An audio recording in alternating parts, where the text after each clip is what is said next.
Hey everybody, it's your old pal Brian Hunt. Welcome again to another episode of 60 Seconds of Risk.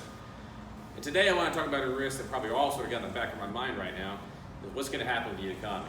We've got a rise in interest rates, obviously increasing prices for housing, food, gasoline, a little anxiety whether or not we've got a recession coming around the corner. So to help sort of talk about that, I want to invite my good friend Logan Wood. So Logan, thanks for the show. Thanks for having me. And tell me about yourself, your background in the firm, and what you guys do.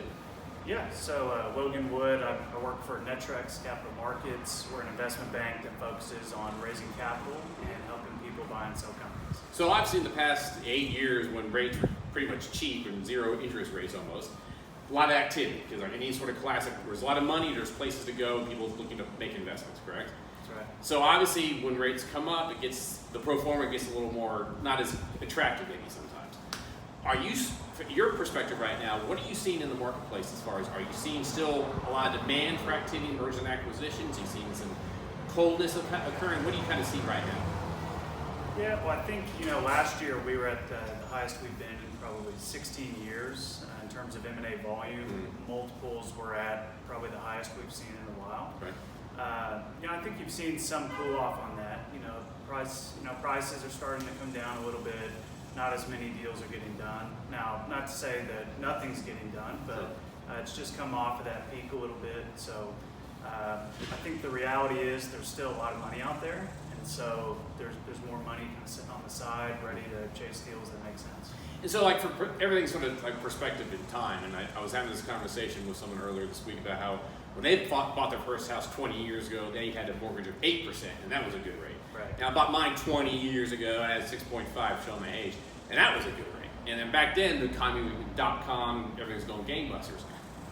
But everything's a matter of perception, because over time, rates have gone obviously to the point of zero. We have an entire generation who has expectations of 0% or 1%.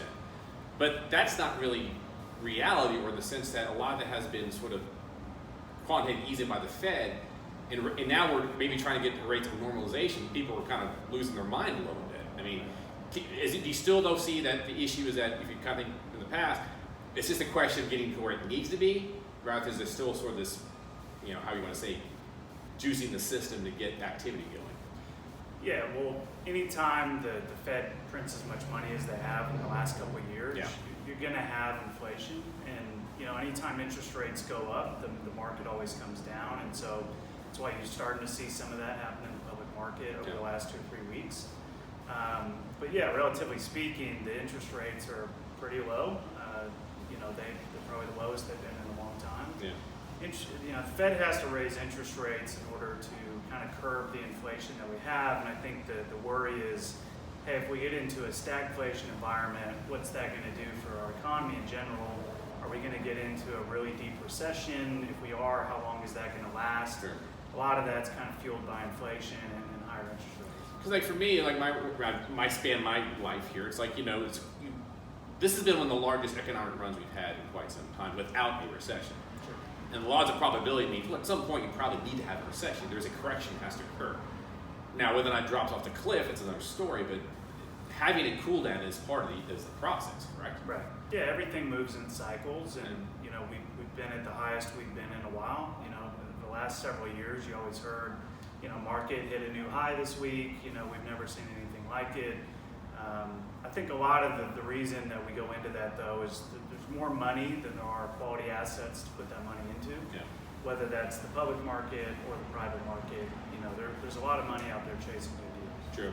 And we were just chatting about this. We're in the shadows of downtown, and just got announced Goldman Sachs is going to build a tower to put 5,000 people downtown. I was like, well, Dallas still seems to bring the people to town. I mean, Right. There seems to be a lot of growth in the future. Would you still sort of agree with that as far as you're seeing deals and people's interest in the region? I think so. And my opinion is DFW is probably a little more isolated than most. We have a huge influx of people from out of state that are coming to move here. We were already at a shortage on kind of housing and rental units before this happened. I remember back in 2019, 2020, we needed 17,000 new multifamily units a year just to keep up with demand. So you have a lot of that, but then you have a lot of these major corporations that are moving here, not only to DFW, but Texas in general. Yeah. You had the PGA move down here. You had, I think Caterpillar just mentioned that they were moving Right. So yeah, no, people are still spending money here, and I think there's a lot of people that are pretty bullish on DFW. So Nate, as we kind of wrap up, if you start thinking about the audience, obviously, I always tell people like there's the old great Buffett quote when people are running out the door, it's when you buy stocks, because fear is a way of people making bad decisions. From your perspective, going in the future, like talking to your clients, I mean, where do you see are still the areas that might be hot or still right for investment? Yeah, I think buyer sentiment around really 4 or 5 major industries never really wavers. Okay. That being manufacturing, distribution. There's a lot of interest in healthcare. Now, not everybody's a specialist there, but there's a lot of interest in the growth on that side. I think building products, anything around real estate in Texas is doing pretty well. Yeah. And yeah, I mean, I see a lot of IT deals that go on too, and food and beverage. Those are kind of the big verticals. Perfect. Thank you so much. Logan, thanks for your input. Really appreciate it. Hope you enjoyed this episode. As always, if there's a certain person or topic you want me to cover, please post that on LinkedIn. You can also subscribe to my channel on YouTube and also find links to this on Twitter. Until next time, guys. Thanks.